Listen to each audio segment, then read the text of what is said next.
Hey, what's going on, man? I'm AJ3 in the place to be here with my longtime fellow friend slash confidant, with my man Motto here, and we are inside Cleveland Music. Mike Wilmer.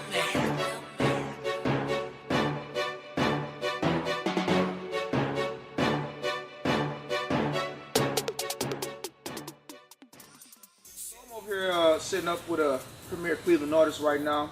I worked with for years. Actually, we're on the same record label. This is my guy Motto, M-O-D. How you feel today, man? Good, good, good. All What right. up, what up? All right.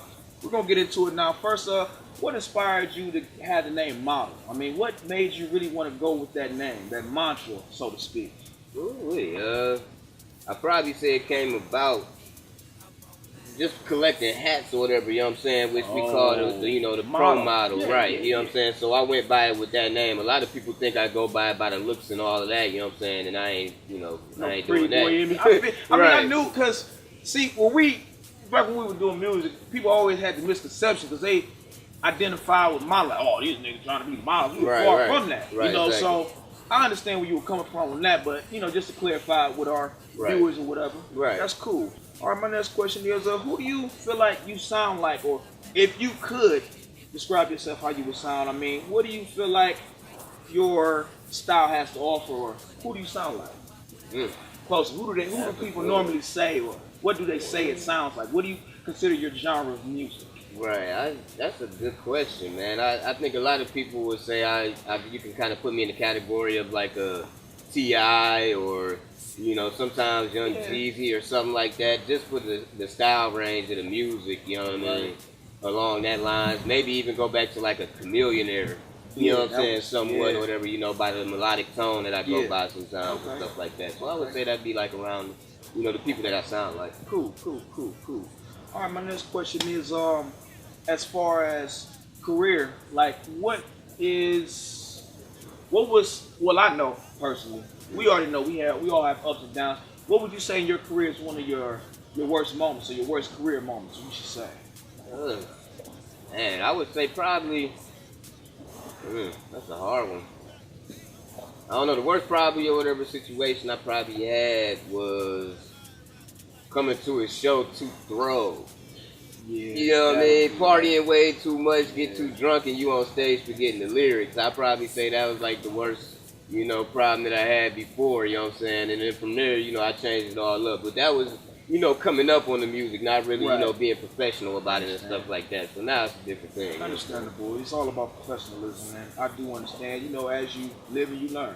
Right. My next question is, as far as your influences, what really influenced you to really want to write or rap, or what was that pivotal moment in your career where you like, you know what, I think I can do this? Right. I would say probably, when we was coming up, you know what I'm saying, and doing music or whatever, just for the fun and, the games of it, you know what I'm saying, to be silly and whatnot, but, putting the music in a couple people's heads, and they hear it and they like, okay, well, this is dope, but never getting bad feedback. Right. So from there, I would say that's probably what influenced me to do it, is the fans listening to the music and rocking with it, showing up to the shows or whatever, you know what I'm saying, and buying the music, that's what influenced me to keep going. That's what happened. I could recall a lot of times where when we used to grind, it was like times where we had a lot of ups and downs. We had a lot of downs though, so Right. I know better if anybody, as Right. far as what we did and how we had done it. Right. But I should have asked this earlier. But what are some of your career highlights? What would you say was some of your best moments of your career, up to date? Ooh, I would say probably being on tour with like Shorty Low. That was a pretty good highlight or whatever. You know what I'm saying? We did a couple states and that was pretty dope. As well as being on tour with Mims. Oh, okay. Mims is a real cool dude. He laid back, you know what I'm saying? Right. And yeah, it was just a good atmosphere, doing the shows, Arizona and all that. So that was pretty dope. Okay, that's cool. Yeah, I like Mims. I mean, I haven't heard anything from him, but shouts out to Mims, I guess. Music Yeah. is my savior. All Shout right. out. But my next question is, what as far as we went back, we want to talk as far as what's going on right now. What are you up to right now? What's the current project, or what do you have growing? Right now I'm working on the Cleveland to Cali, the mixtape, volume 2. Oh, Volume 2. Yeah, okay. I did the volume 1 already, you know what I'm saying, and people was rocking with it, feeling it, you know what I'm saying, so I'm like, let's just do a volume 2, put it out there, see what people do, you know what I'm saying, and then from there, you know, we can move on. But that's the project we're working on right now, or whatever, and I'm dropping that under 3MG Universal Music Group, so that's gonna be pretty dope. All right, shouts out to them. Make sure you get that Cleveland and Cali Volume 2. To be out in stores very soon, like you said. Yes, sir. My next question is, we got a couple more, but who do you feel like if you had an opportunity to work with and why? As far as right now, I mean, you can go back. It all depends. I mean, it's several ways I like to ask this question, but as far as we'll do 3 phases of it. First, if you had an opportunity to just go back and work with anybody, who would you work with and why? Roll back, I'd probably say if I had the opportunity to go back in the day and do something, it would be with like DMX. Ha, DMX. You know what I mean? Yeah. With DMX, Yeah, man, you that's have to my. do it. He's a fried individual, but shout out to DMX, man. That's my dude, Right. though, man, because he don't care. I mean, Right. he is who he is. Yeah, So I would probably say that because, you know, back in the day, that's when I was on the gritty lifestyle, living and all of that, Yeah. you know what I mean? Kicking doors and Yeah, all that. Yonkers, yeah, all that. you know, Yeah, I felt, you know, I would work with him probably or Busta Rhymes, you know yeah, what I'm saying? you know what? He Back was in the one. day. He's my top 5 favorite artists, man. Yeah, Honestly, definitely. a lot of people sleep on him. So shouts out to Busta Definitely. too, man. Seriously. Definitely. All right, we'll go back currently as far as somebody now more relevant. We know how music's changed and it's constantly evolving. Every 2 to 3 years, it's something different. Mhm. I mean, you know, the market is kind of everywhere. Everybody wants to do a little bit of something because they feel like this is the way, so then that way we can get signed. I mean, who currently? You know, because right now, I'm not going to say the music isn't potent, but we know how it is right Right. now. It's just, it's kind of spineless at this moment. But if you could pick somebody, who would it be now? Right. Right now, I had to be J. Cole. Jake, yeah. Yeah, I Yeah. would have to go J. Cole, you know what I mean? Not really to be in the limelight of all the crazy or whatever, you know, music that's coming on live mainstream right now, you know what I'm Right. saying? But he's one of the artists that's like way, you know, underrated. Right, So I would I do agree. something with him, you know what I'm saying? Because I I think, agree. you know, the tone together would be pretty dope. Yeah, shouts So out to I J. would Cole. say that. He's one of my favorites as well.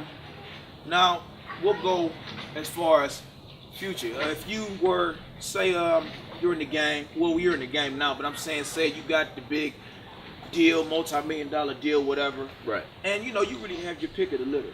So as far as that, I mean, who would you really want to be like? You know what? It's up and coming. I like him. I like how he delivers. I like everything about him. Who would be the up and coming that you would pick as far as to do a song with right now, currently?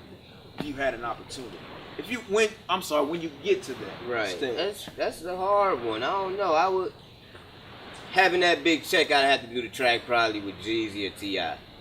One of them. You know what I mean? Yeah. Depending on, you know, just because that's where, you know, a lot of people like to go with, and right now, whatever, you know, they seem to be the ones making a lot of power plays. So I would go with them, or, you know, even on the R&B side or whatever, to say like Janine Aiko, I believe her name is. Yeah, Yeah, I like. I would. yeah. She dope. So Yeah. I would have to do it. Yeah, I I really. would have to do it. You know what? I just recently got into. Not recently. I say about 5 months ago. I really heard. I think the first song I heard was Mirrors. Yeah. And I'm like, yeah, she's kind of different. Yeah, She's unique different in her own sound, way. yeah. And it's just not the typical R&B that we're accustomed to hearing. Exactly. Of everything. So Exactly. shouts out to Janae Ayako. She's pretty nice. One last question for you before we get up out of here. We're gonna wrap it up. I mean, what's next? I mean, up in the future. I mean, we know your future projects. What do you aspire to want to do after this? I mean, what's the next move? What's the next big move? Shoot, man. Main thing is probably working on the album. You know what I Okay. mean? Get ready to put together a dope project, get the album going, Okay. and you know, try and hit this major deal is the main thing. You know what I mean? Yeah. Not really worried about being signed to a major label, but it would be pretty good, you know, to have that backing.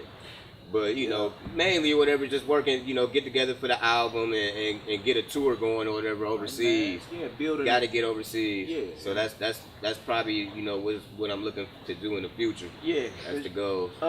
Cause now it just seems like I've noticed a change, and I'm quite sure you've noticed a change. But it's like everybody's not running to go and to actually want to obtain a deal. It's more so about Right. obtaining ownership into what you do Right. and marketing yourself. Because I mean that's how it used to be back in the early '90s, late '80s. I mean, everybody had a unique sound because everybody had built their empire based on their region, and then they geographically just spread like wildfire. So shouts out to everybody that's doing the independent thing. I'm AJ3 in the place to be. Here with my boy Model, and this is Inside Cleveland Music, and I'm gonna holler at you in a minute, man. Chevys and Lex, 20s and 4, nigga, we go. Liquor and weed is all that we blow, nigga, we go. So hard, so hard. Chevys and Lex, 20s and 4, nigga, we go. Liquor and weed is all that we blow, nigga, we go. So hard, so hard. Yeah, I bought mine. First Chevy at the age of 16, coupe style, white on white, paint dripping when I washed it down. Bought a Pontiac 6G, only paid $3, but the work I put in brought me like 16. Copped the Cadillac and put it on some 22, doors on the inside, screens hanging from the roof. Blazer black on black, ain't had no gas, but it still roll. Bought a Mercedes that ain't run, but it still goes. My first Yukon, I swear it was the best ever, until I met the Escalade and it was even better. Nowadays gas prices way too high, so I save hella money by walking. Why would I drive? Chevys and Lex, 20s and 4, nigga, we go. Liquor and weed is all that we blow.